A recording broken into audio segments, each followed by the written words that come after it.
இயேசுவின் இரத்தத்தினால மீட்கப்பட்ட தேவ ஜனமே, இது இந்த நல்ல பரிசுத்த ஓய்வு நாளுக்காக கர்த்தரை ஸ்தோத்திரிக்கிறேன்.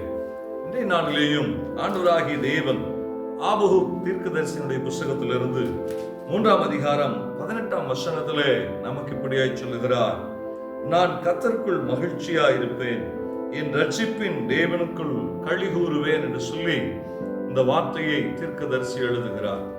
நான் கர்த்தருக்குள் மகிழ்ச்சியாய் இருப்பேன், என் தேவனுக்குள் களி கூறுவேன் என்று சொல்லி ஆபகுக் தீர்க்கதரிசி இதை எழுதும் போது இப்படி எழுதுகிறார். இந்த முந்தின வசனத்திலே நாம் வாசிக்கும் போது எல்லாவற்றிலையும் இல்லாமல் போனாலும் என்று சொல்லி அதிலே பார்க்கிறோம்.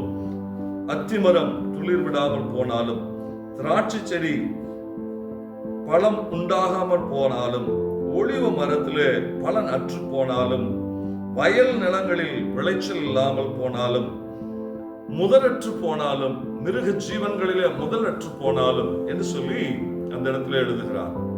எதுவுமே இல்லைனாலும் நான் கர்த்தருக்குள் மகிழ்ச்சியாய் இருப்பேன், என் தேவனுக்குள் களி கூறுவேன் என்று சொல்லி எழுதுகிறார். இன்றைக்கு மிக முக்கியமா இந்த வசனத்திலே, இந்த வார்த்தையிலே நாம் கண்டுகொள்ள வேண்டிய ஒரு காரியம் இருக்கிறது. என்ன என்றால், நாம் இன்றைக்கு பிரயாசப்படுகிற எல்லாமே இல்லாமல் போனால் நமக்கு வருகிற ஒரு காரியம் என்ன என்றால் சோர்வு. நாம் வாங்குகிற சம்பளம் ஆகட்டும், அல்லது எதிர்பார்த்திருக்கிற மனிதர்கள் ஆகட்டும், அல்லது நாம் எதிர்பார்த்திருக்கிற சூழ்நிலை ஆகட்டும், நமக்கு மாறாக மாறினால், நாம் எதிர்பார்த்திருக்கிற எதிர்பார்ப்புக்கு மாறாக மாறும்போது நமக்கு சோர்வு வருகிறது, கவலை வருகிறது, வேதனை வருகிறது, துக்கம் வருகிறது. ஆனா வேதம் நமக்கு சொல்லுகிறது, எதுவுமே இல்லாமல் போனாலும் நான் கர்த்தருக்குள் மகிழ்ச்சியாய் இருப்பேன். இன்றைக்கு ஏசப்பா நம்ம பார்த்து தான் சொல்றாரு, எதுவுமே இல்லைனாலும் பரவாயில்ல, ஏசப்பாக்குள்ளாக நம்ம சந்தோஷமா இருந்தோம்னா இல்லாதவைகளை எல்லாம் அவர் நமக்கு உருவாக்கி தருகிற தேவனாய் இருக்கிறார். எதெல்லாம் நம்ம எதிர்பார்த்து இல்லை இல்லை என்று சொல்லி சோர்ந்து போகிறோமோ, எதெல்லாம் நாம் எதிர்பார்த்து சோர்ந்து போய், ஐயோ நான் எதிர்பார்த்தேன், இது எனக்கு கிடைக்கல, நான் எதிர்பார்த்தேன், இது என்னை வந்து அடையவில்லை, இதை எதிர்பார்த்தேன், எனக்கு நன்மையாய் மாறவில்லை என்று சொல்லி எதெல்லாம் எதிர்பார்த்து நாம் கவலையுற்று இருக்கிறோமோ, கர்த்தருக்குள்ளாக நாம் மகிழ்ந்திருக்கும் போது, ஏசப்பாவுக்குள்ளாக நாம் மகிழ்ந்திருக்கும் போது, நாம் எதிர்பார்த்தவைகளை ஆண்டவர் நமக்கு கொடுத்து நம்மை ஆசீர்வதிக்க அவர் வல்லவராய் இருக்கிறார். இன்றைக்கு நான் ஆண்டவருடைய சமூகத்துல இருந்து சொல்லுகிறேன், எதையுமே எதிர்பார்க்காதீங்க, இயேசு கிறிஸ்துவை மட்டும் எதிர்பாருங்கள். எதையுமே எதிர்பார்க்காதீர்கள். பணம் காசாகட்டும், பொருளாகட்டும், வேலை ஆகட்டும், இன்னும் உலக பிரகாரமான காரியங்கள் ஆகட்டும், எதையுமே எதிர்பார்க்காதீங்க, இயேசு கிறிஸ்துவை மட்டும் எதிர்பாருங்கள்.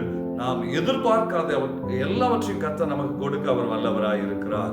அதனால இந்த வார்த்தையோடு கூட நீங்கள் உங்களுடைய மனதை திடப்படுத்திக் கொள்ளுங்கள். இந்த வார்த்தையோடு கூட உங்களை மறைத்துக் கொள்ளுங்கள். நிச்சயமான ஆசீர்வாதங்களை பெறுவீர்கள். ஜெபிப்போமா. சர்வ வல்லமையுள்ள எங்கள் நல்ல தகப்பனே, நாங்கள் அநேக காரியங்களை எதிர்பார்த்து சோர்ந்து போகிறோம்ப்பா. நாங்கள் எதிர்பார்த்தது எங்களுக்கு கிடைக்கல, நாங்கள் எதிர்பார்த்தது எங்களை வந்து அடையல, அது எங்களுக்கு ஆசீர்வாதமா மாறல. அதனால நாங்கள் சோர்ந்து போய் மனம் மடிந்து போய் நிற்கிறோம்ப்பா. ஆனா எதிர்பார்க்க வேண்டியது ஒன்று, கிறிஸ்துவுக்குள்ளாக, கர்த்தராகிய இயேசு கிறிஸ்துவுக்குள்ளாக நாங்கள் மகிழ்ச்சியாய் இருக்க வேண்டியதை நாங்க விட்டுட்டோம். இன்னைக்கு நாங்க அந்த வார்த்தையின்படியாக எங்களை நாங்க ஒப்பு கொடுக்கிறோம்ப்பா.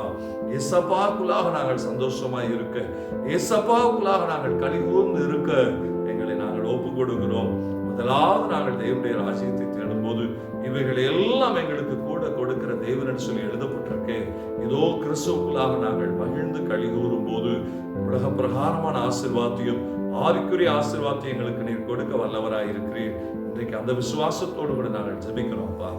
உங்களுடைய சமூகத்தில் நாங்கள் மகிழ்ச்சியாய் களி கூர்ந்து மகிழும் போது எங்களுக்கு உண்டான எல்லாவற்றையும் நீர் கொடுக்க நீர் வல்லவராய் இருக்கிறீர். நாங்கள் அந்த திட நம்பிக்கையோடு கூட உங்களுடைய சமூகத்தில் நாங்கள் ஜெபிக்கிறோம். இந்த ஆசீர்வாதங்களை நாங்கள் சுதந்திரிப்போம் என்று சொல்லி விசுவாசிக்கிறோம். இயேசு கிறிஸ்துவின் நாமத்தினாலே ஜெபிக்கிறோம் என்ற நல்ல பரிசுத்த பிதாவே. ஆமென், ஆமென். நிச்சயமாகவே இயேசு கிறிஸ்துவுக்குள்ளாக மகிழ்ந்து களி கூறுவோம். சகல நன்மைகளை நாம் பெற்று